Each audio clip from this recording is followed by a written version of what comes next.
नमस्कार साथियों, top 50 study YouTube channel में आप सभी का स्वागत है। दोस्तों, लेकर के आ गए हैं आपको आपकी आज क्लास थर्ड, जिसमें हम चर्चा करेंगे भारत की सामान्य पादप प्रजातियां। पादप से संबंधित एक या दो क्वेश्चन तो कम से कम हर जहां पर भी पर्यावरण पूछा जाता है बनते ही हैं, इसलिए आप इस वीडियो को पूरा देखें। यदि आप हमारे चैनल को अभी तक सब्सक्राइब न किया हो तो सब्सक्राइब कर लें, क्योंकि ये प्रतिदिन क्लासें ऐसी आपको मिलती रहेंगी और वीडियो, जिससे आप हमारे चैनल से जुड़ जाएंगे, आपके पास नोटिफिकेशन आ जाएगा और बेल आइकन को दबा लें। हाँ, चलिए तो शुरुआत करते हैं, लेकिन उससे पहले एक बात बता दें कि पार्ट एक में हमने जो इसमें पार्ट 3 पढ़ रहे हैं पर्यावरण का, पार्ट जो 1 था उसमें ग्रीन हाउस गैसों के बारे में बहुत ही अच्छी तरीके से आपको समझाया। यदि ना देखा हो तो आप चैनल पे जाके देख लें।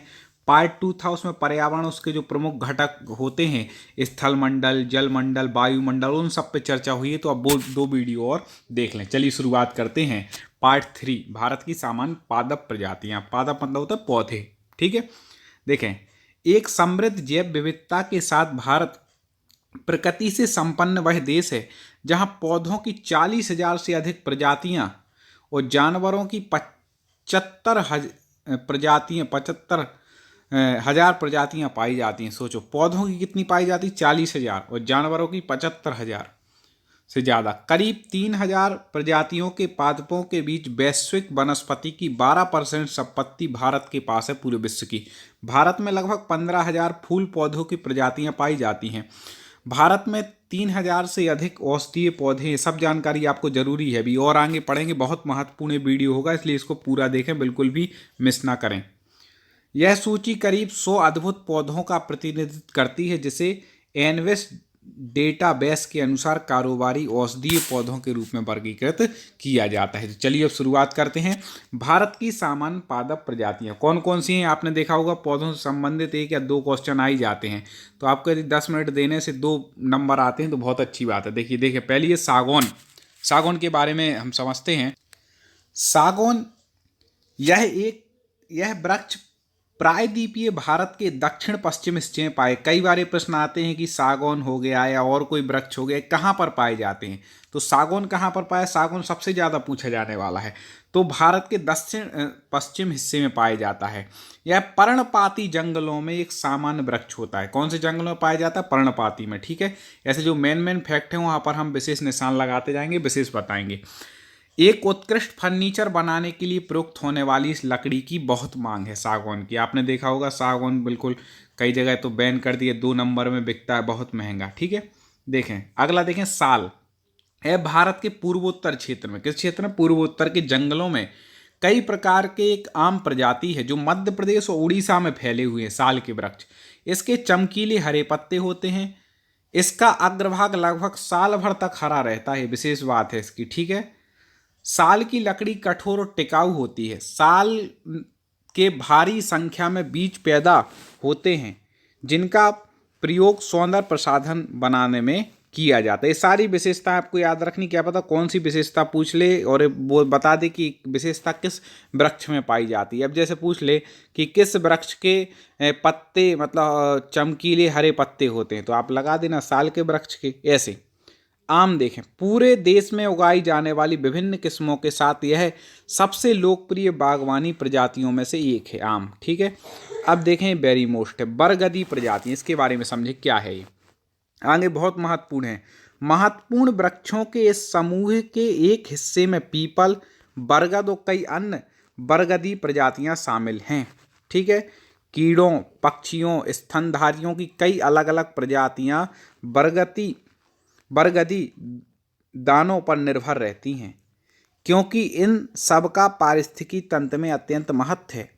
दानों में से फूल पैदा होते हैं। इनमें एक विशिष्ट ततैया द्वारा परागण किया जाता है जो जामुन के अंदर अपने अंडे देती है। किसके अंदर देती है? जामुन के अंदर, जिसे लार्वा का भरण पोषण होता है, ठीक है। इस प्रकार से बरगदी प्रजातियां पारिस्थितिकी तंत्र में कीस्टोन प्रजाति के रूप में जानी जाती हैं। किस रूप में जानी जाती हैं? कीस्टोन, ठीक है। कई पारिस्थितिकी तंत्रों में वे भोजन के एक प्रमुख भाग को समर्थन करती हैं। बरगदी पेड़ों जैसे पीपल, अब बरगदी में कौन कौन से आते हैं?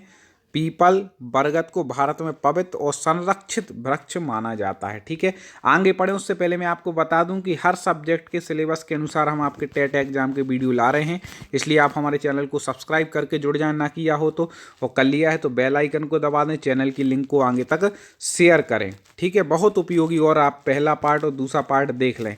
ऐसे हम आपको लगभग 8 से 10 पार्ट तक लेकर के आएंगे जिसमें भी कवर होगा, इसलिए आप चैनल से जुड़े रहें। प्रतिदिन एक वीडियो आपको मिलेगा। देखें, नीम, इस प्रजाति को आजादी रास्ता इंडिका नीम के रूप में जाना जाता है। क्या? आजादी रास्ता इंडिका।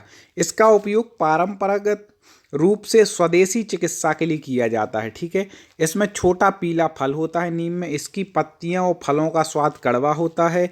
इसे एक पर्यावरणीय अनुकूल कीटनाशक के रूप में बड़े पैमाने पर स्थित है। अभी मेन पॉइंट है कि पर्यावरणीय अनुकूल कीटनाशक के रूप में किसको? नीम को इस्तेमाल किया जाता है। अर्ध शुष्क क्षेत्रों में यह अच्छी तरह से विकसित होता है। इसे वनीकरण कार्यक्रम में वहाँ लगाया जाता है जहाँ मिट्टी निर्गुण हो और वर्षा कम हो, वहाँ पर नीम को लगाया जाता है। अगला है इमली, इसके बारे में भी समझते हैं। इमली देखें, सबसे उत्कृष्ट विदित भारतीय वृक्षों में एक, यह एक बड़े आकार में पैदा होती है और ऐसा माना जाता है कि इस वृक्ष की आयु 200 वर्ष से अधिक वर्षों की होती है। किस वर्ष की? इमली की 200 वर्षों से अधिक।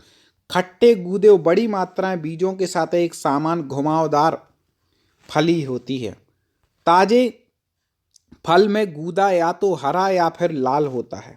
ताजे फल जो इसका होता है इमली का, पकने या तैयार होने पर है चिपचिपा, गूदा मतलब उसके अंदर का जो दल है वो, और भूरे रंग में बदल जाता है, छाल से अलग हो जाता है। आपने देखा होगा। आमतौर पर इस वृक्ष की खेती एक छाया वाले वृक्ष और खट्टे फल के रूप में की जाती है, जिसमें विटामिन सी की उच्च सघनता शामिल है। इमली में क्या है? विटामिन सी की उच्च सघनता, याद रखिएगा। ऐसे ही वो विशेषताएं दे देते हैं, पूछ लेते हैं। ठीक है, अगला देखें, बबूल। बस कुछ और महत्वपूर्ण बचे हैं, होने वाले हैं। यह एक कांटेदार प्रजाति है बबूल। ठीक है, जो पश्चिमी भारत और दक्कन पठार के अर्ध शुष्क क्षेत्रों में विशेषता है। बबूल क्या है? कांटेदार प्रजाति, याद रखिएगा। यह वृक्ष चारागाहों, खेतों के आसपास के इलाकों में पैदा होता है। इसका प्रयोग चारे और ईंधन के लिए किया जाता है। यह वर्ष भर हरा रहता है बबूल का, याद रखिएगा। यहाँ तक कि सूखी परिस्थिति में भी इसे जंगली जानवरों और पशुओं द्वारा खाया जाता है। ठीक है, जब सूख जाता है ना पूरे जंगल, तब भी बबूल को खाते हैं। कौन? पशु और जानवर। अगला देखें, बेर। सभी ने सुना होगा बेर के बारे में, मेरी बेरी के बेर मत तोड़ो वाला है ना बेर। देखें, ये विशिष्ट लघु वृक्ष होते हैं। ठीक है, और इनकी झाड़ियां जो भारत के शुष्क और अर्ध शुष्क क्षेत्रों में पाई जाती हैं। जेड मारिटानिया और जेड जुजुबा सर्वाधिक नियमित प्रजातियां हैं बेर की। यह फलभक्षी पक्षियों की एक पसंदीदा प्रजाति है। पेड़ पर बड़े पैमाने में फल होते हैं और पक्षियों तथा स्तनधारियों की एक किस्म द्वारा इसका भक्षण किया जाता है। तेंदु, यह एक मध्यम आकार का पर्णपाती वृक्ष है। कैसा वृक्ष है? पर्णपाती, मध्यम आकार का, तेंदु का, जो उपमहाद्वीप में शुष्क पर्णपाती जंगलों में आम है। ठीक है, इसकी लगभग 50 भारतीय प्रजातियां हैं तेंदु की। इसकी छाल बड़े आयताकार पैमाने पर निकाली जाती है। इसकी शाखाएं बहुत अधिक मात्रा में घने मुकुट के रूप में होती हैं। पत्तियां अंडाकार और कठोर होती हैं तथा बड़े पैमाने पर इसके ताजे पत्तों का उपयोग बीड़ी बनाने के लिए किया जाता है। बीड़ी बनाने के लिए किस वृक्ष के पत्तों का उपयोग किया जाता है? तेंदु के, याद रखिएगा, पूछा जा चुका कई बार। और देखें, जंगल की लौ, पलाश या ढाक, इस पादप प्रजाति के बारे में पढ़ते हैं। यह वृक्ष भारत के कई भागों में पैदा होता है। जब यह बिना पत्तों का होता है तो इसमें सुनहरे नारंगी फूल होते हैं। इस प्रकार इसे जंगल की लौ कहा जाता है। जंगल की लौ किस वृक्ष को कहा जाता है? पलाश या ढाक। ठीक है, फल पूरी तरह से मिठास से भरे होते हैं, जो बंदरों, कई निर्भर पक्षियों को आकर्षित करते हैं। ठीक है, चलिए अगला देखें, देवदार। ये भी कई बार पूछा जाता है इससे संबंधित। असली देवदार की 5 प्रजातियां जो भारत के हिमालय में पाई जाती। देवदार वृक्ष भारत में कहाँ पाए जाते हैं? हिमालय में। इन पेड़ों की लकड़ी का प्रयोग अक्सर निर्माण, बढ़ाईगिरी, कागज उद्योग में किया जाता है। देवदार के लीसे लार का प्रयोग तारपीन, रोजिन, तारकोल, डामर बनाने के लिए किया जाता है। देवदार तेल पत्तों और टहनी के आसवन से प्राप्त होते हैं। देवदार की पत्तियां पतली और सुई की तरह होती हैं।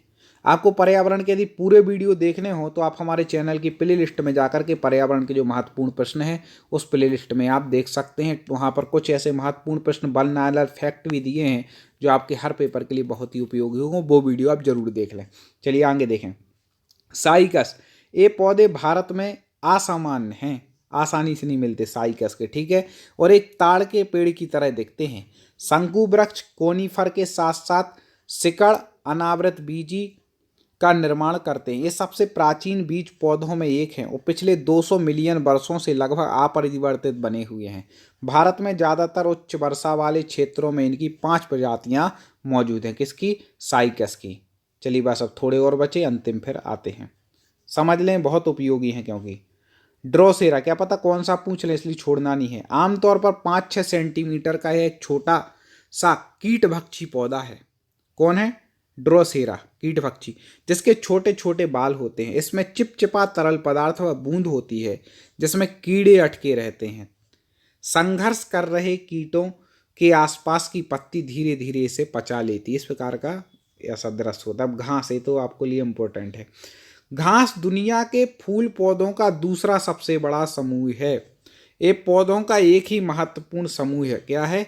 घास, जिसका प्रयोग विभिन्न प्रयोजनों जैसे फाइबर बनाने, कागज, छतों के छाजन सामग्री, तेल, गम, दवाई और कई अन्य उपयोगी उत्पादकों के लिए किया जाता है। घास का प्रयोग आर्थिक रूप से महत्वपूर्ण घासों में गन्ना, बांस और अनाज जैसे चावल, गेहूं, बाजरा, मक्का आदि शामिल हैं। घास इसलिए भी महत्वपूर्ण क्योंकि घरेलू पशुओं के लिए चारा उपलब्ध कराती है। ठीक, इसलिए भी क्या है? महत्वपूर्ण है। आगे, बांस, यह प्रजातियों की तरह बड़ी घासों का एक समूह है जो भारत के कई जंगलों में ऊंचे स्थानों पर एक पेड़ों का झुरपुट के रूप में विकसित है। यह अत्यंत उपयोगी होते हैं। इसका प्रयोग झोपड़ियों के निर्माण तथा ग्रामीण क्षेत्रों में उपयोगी घरेलू सामान जैसे टोकरी, कृषि औजार, बाड़, घरेलू उपकरण, चटाई आदि बनाने के लिए किया जाता है। नए पौधों का भोजन के लिए उपयोग में लाया जाता है। बड़े पैमाने पर इसका प्रयोग कच्चे माल के रूप लुगदी और कागज उद्योग के लिए किया जाता है। बांस के फूल 2 दशकों बाद तक आते हैं, याद रखिएगा। उसके बाद पौधा खत्म हो जाता है। फूल से हजारों बीजों की पैदा होती, जिससे परिणाम स्वरूप बांस धीरे धीरे वृद्धि होते हैं। बांस हाथियों और जंगल के दूसरे शाकाहारी जानवरों जैसे गौड़ हिरणों का एक पसंदीदा भोजन है। ठीक है, याद रखिएगा। तो आप हमारे टॉप 50 स्टडी यूट्यूब चैनल को सब्सक्राइब कर लें, इसकी लिंक को आगे शेयर करें। अगले वीडियो के बाद हम फिर जो क्लास लेकर के आएंगे 4, उसमें हम महत्वपूर्ण और कोई चैप्टर लेकर के आएंगे आपके लिए। ऐसे 8 क्लास लेकर के आएंगे जिसमें आपके पर्यावरण के बहुत से चैप्टर कंप्लीट होंगे। उसके बाद हम आएंगे और आपको पर्यावरण के विषय में पढ़ाएंगे। अगले वीडियो के साथ पुनः मुलाकात होगी। जय हिंद।